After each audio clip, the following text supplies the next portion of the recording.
Well, good afternoon, everybody. I hope you all had a relaxing holiday weekend, a safe, responsible, and relaxing holiday weekend. I wanted to do what we're accustomed to doing here at noon every week, particularly the beginning of the week, and that's update you on where we are as a state related to the pandemic and where we're going. Tell you a little bit about what we did since we last met on Thursday, a little bit around enforcement, and then walk you through some of the trend lines before they become headlines in the state of California.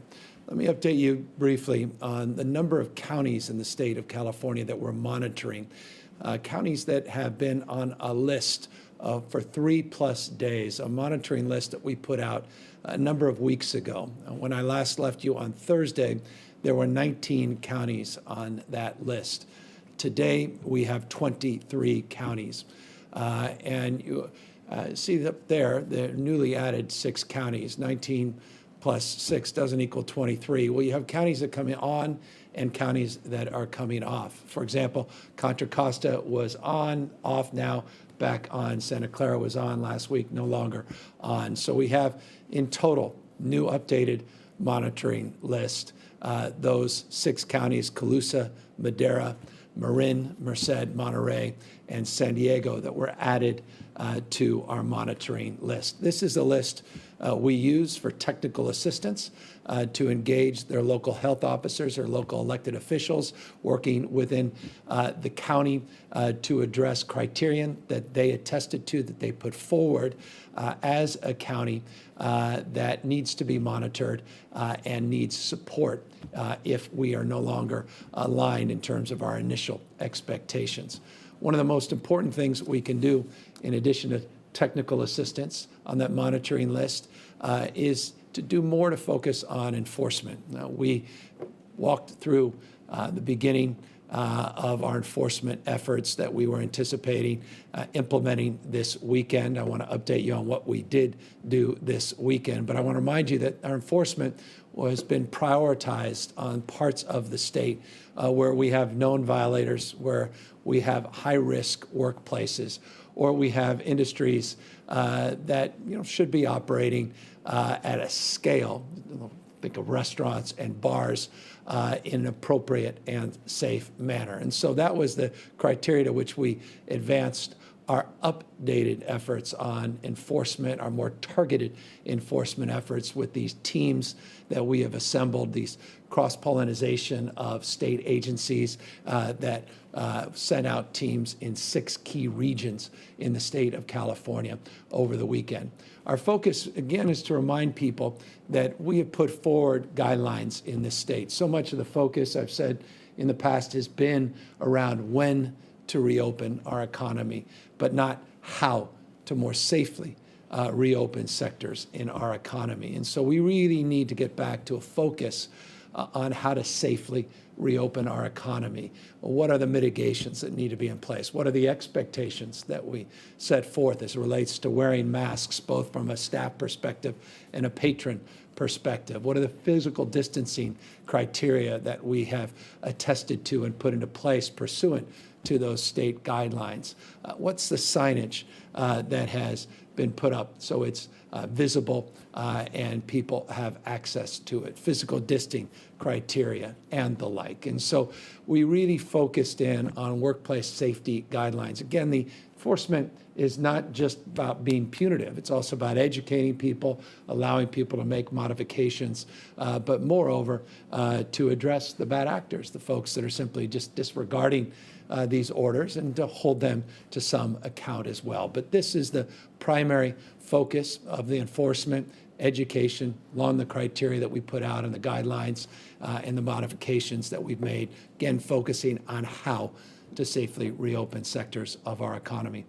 Over the last few days, we significantly increased our enforcement in these 3 critical areas. We had close to 6,000 in-person visits to bars and restaurants just from the Department of Alcohol Beverage Control. So ABC visited just shy of 6,000 establishments over a few-day period. You'll see over 440,000 individual contacts that were made, phone calls, visits, emails and the like through OSHA and our Department of Industrial Relations. And I mentioned on Thursday, the Board of Barbering and Cosmetology. We have to focus, obviously, on concerns in salons and the like. And so we directed, based upon input we were getting from county health officials, again, targeting these counties that are on the watch list. We targeted licensees that we had either received complaints about or had information that was concerning that we needed to get clarified. So significant improvement and increase in enforcement over the weekend. Most of it, again, from an educational paradigm, though there was plenty of citations. Local law enforcement, we are requesting more information about local enforcement on masks requirements and the like. But as you saw from West Hollywood, Santa Monica, and others, notably, we're stepping up their enforcement using local law enforcement to either educate, but also to promote physically distancing and/or, wearing face coverings. And those were tiered, meaning first enforcement action may have been $100 up to $300, in some cases $500. As you know, many of these can go as high as $1,000 on enforcement. So I encourage people, again, we're not going out there with a punitive frame, but we are going out with the resolve that this moment needs to make sure people are protecting themselves and protecting others to mitigate the spread of this virus. And that spread continues. Some 5,699, just shy of 5,700 new cases reported on July 5th. This is the last reporting period. I've included in this slide a 7-day average. That 7-day average has begun to climb to now 7,876 cases on an average 7-day rolling period. That includes, by the way, the cases that were suspended, the data rather that we collected that was suspended in LA over the last 3 days. Those numbers are included in that 7-day average. There's some ambiguity because LA County over the holiday weekend was not reporting their daily counts on July 3rd, 4th, but we do have their counts reflected in July 5th and in the 7-day average that you see on your screen. The ongoing positivity rate with an average daily number of tests now increasing in excess of 100,000. In fact, we tested 127,000 people on Saturday, which was a record number of people that we've tested, now averaging 104,000 tests over a 7-day period. Testing's going up, and the positivity rate, not just the total number of positive cases in the state of California, also going up. The positivity rate over a 14-day period is now at 6.8%. Let me give you a closer look at the test positivity rate reflected in a slide many of you have become familiar with. We were at 4.9% positivity rate just 14 days ago, and now again at 6.8%. You look at the 7-day positivity rate, it's now over 7% at 7.2% to be exact. By the way, the 14-day positivity track represents just shy of 39% growth in that positivity rate over the last 14 days. Not surprisingly, as always, we share with you the hospitalization slides. When you see a positivity rate increase, you're likely to see a hospitalization rate increase. This slide represents the increase over a 2-week period, now to 5,790 individuals that we have hospitalized for COVID-19. This represents a 50% increase over a 14-day period. As hospitalizations rise, we obviously focus in on our system capacity, our healthcare capacity. That number has been fluctuating from a low going back a month ago of around 6%. We've been averaging around 7%. It just increased to 8% of our total hospital beds. You can see we still have ample hospital capacity in our system, but we're monitoring this obviously very closely. And these are, as always, numbers in the aggregate. And I'll remind you, we don't live in the aggregate. There are parts of this state where this number might leave you misled, meaning this number may calm the nerves, 8% of total capacity. That's true, again, as a state, but there are parts of the state where that number is substantially higher. Obviously, that's part of our monitoring list. That's part of our targeted enforcement and targeted engagement and support. Hospitalizations rise, invariably we'll start to see ICU admissions rise. Though I will say it was nice to see that ICU admissions went down modestly in a 24-hour period, went down 0.3%. But this slide says tells another story over the course of the last 14 days. It's gone up 39% over a 14-day period. Total number of people in ICUs at 1,706. This is a slide you're also familiar with, that 1,706 total ICU COVID-positive patients represents roughly 15% of the total patients of the total ICU bed population. Ventilators continue to be plentiful at the moment. Again, in the aggregate, 11,416 ventilators. But again, ICU numbers are always of top concern. Our capacity is represented in this slide. And again, this number represents statewide data, not county-specific data. I want to remind you of some statewide actions we've taken recently. Again, pulling activities to the extent we can, as many activities, business activities in particular, but more broadly, activities that are indoors, we want to move them outdoors. And we've done that in multiple sectors of our economy, restaurants being a notable example. We have also closed down bars in the areas of highest concern, and those are represented in those 23 counties that I listed at the top of the presentation.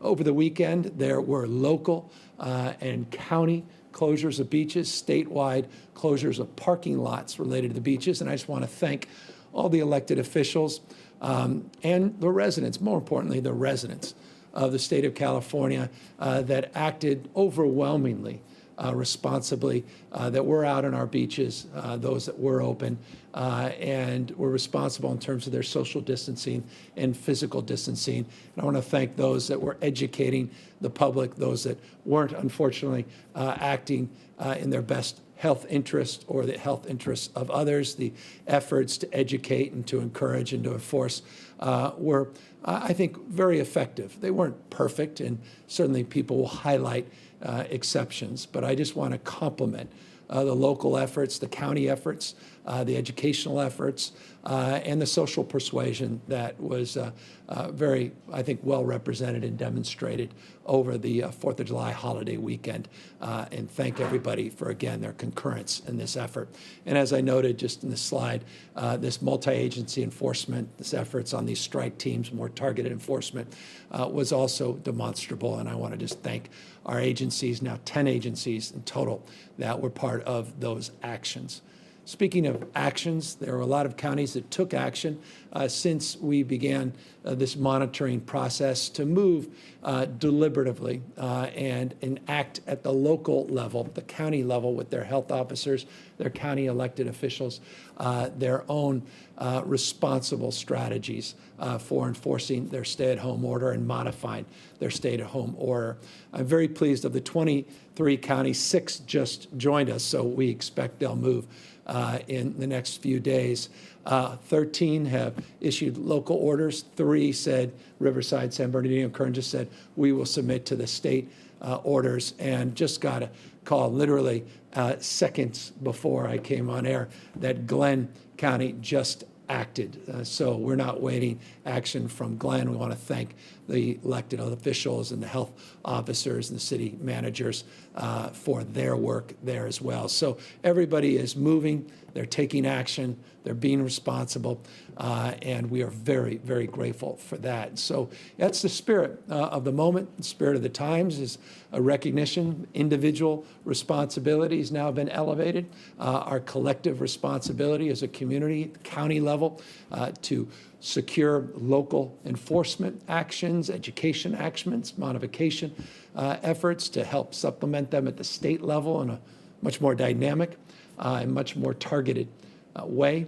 And again, just encouraging everybody to do the kinds of things that are foundational and fundamental to mitigating the spread of this disease. I'll remind you, we did an incredible job collectively as a state. 40 million of you did a remarkable job to move aggressively early, the first state to move forward with stay-at-home orders.